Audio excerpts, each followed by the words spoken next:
aiming to raise awareness of the gross human rights violations perpetrated by the Ethiopian government against its own citizens, the Unrepresented Nations and Peoples Organization, UNPO.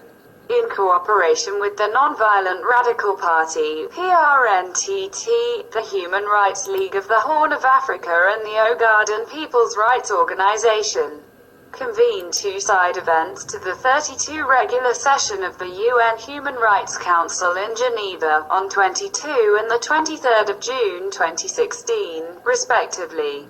On the 22nd of June 2016, a conference entitled Business and Human Rights in Ethiopia.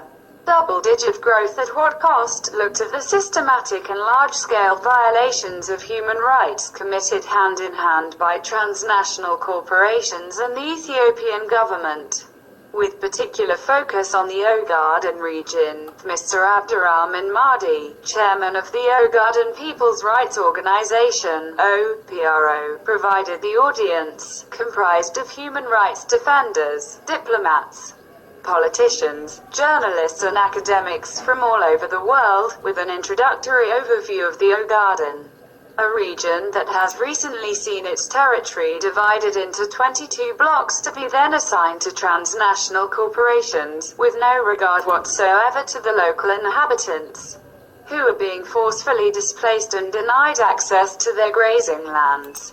Mr. Mahdi reminded the audience that, although the Ethiopian constitution stipulates that the land is owned by the state and the people of Ethiopia, the Somali people in Ogaden have no say or right in deciding the fate of the land and are never consulted.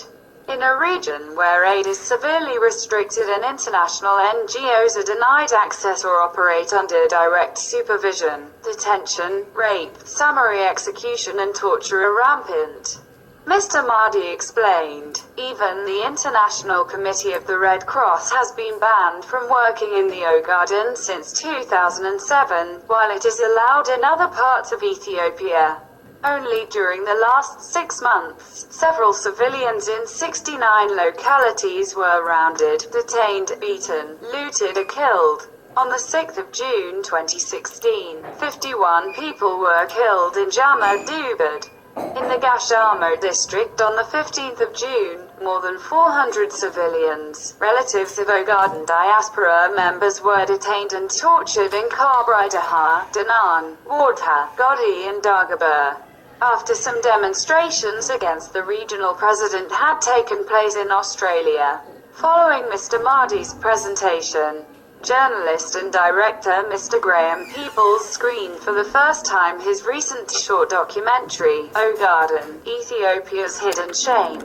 The film is based on interviews conducted in Dadaab refugee camp in Kenya in October 2014 and reveals the state-sponsored terrorism taking place in the Somali Ogaden region of Ethiopia, showing related stories of extreme violence, torture and rape at the hands of the security forces. After the screening of his poignant film, Mr. Peoples shared with the audience the experience of shooting and producing the piece.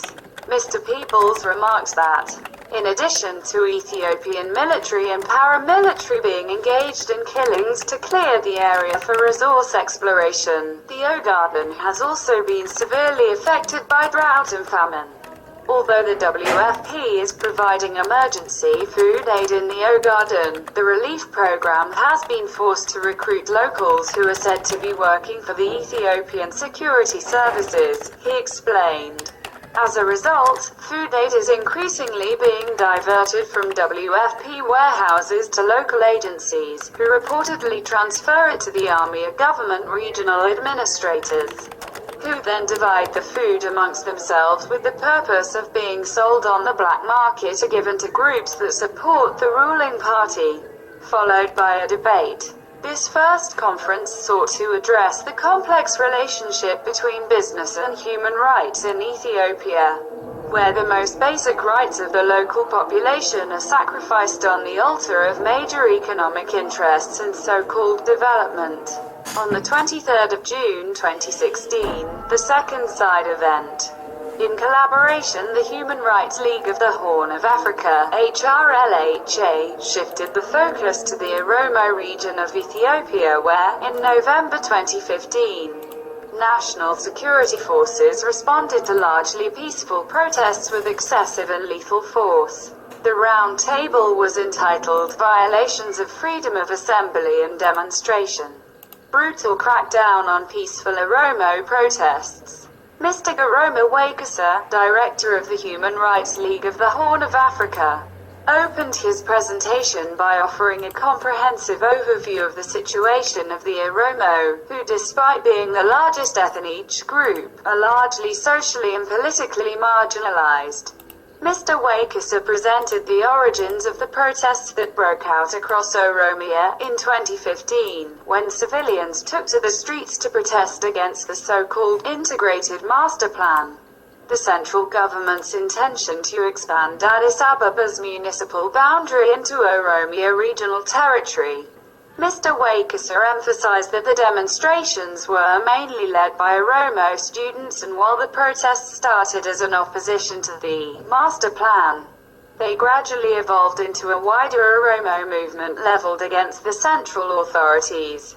Mr. Felix Horn, Ethiopia researcher for Human Rights Watch, offered with his most recent report further details of the Ethiopian government's use of excessive and unnecessary lethal force and mass arrests, mistreatment in detention, and restrictions on access to information to quash the protest movement.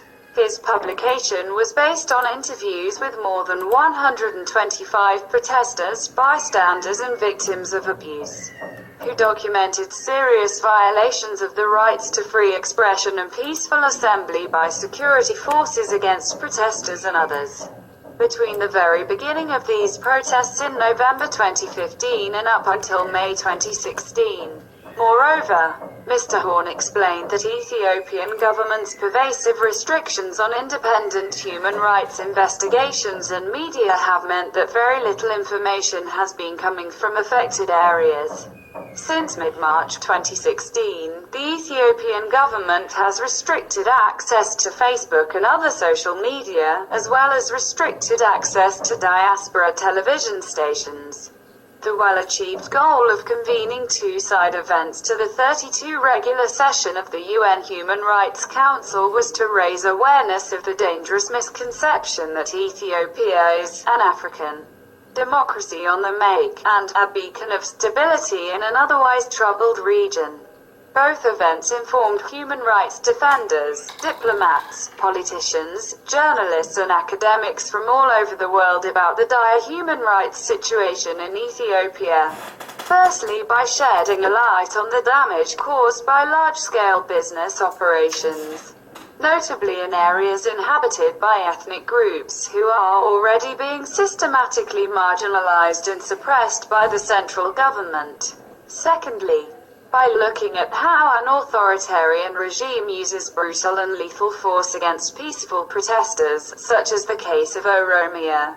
The international community clearly has an active role to play in ensuring investigations into the mass atrocities taking place in Ethiopia, to hold perpetrators of crimes responsible and to end the enduring impunity.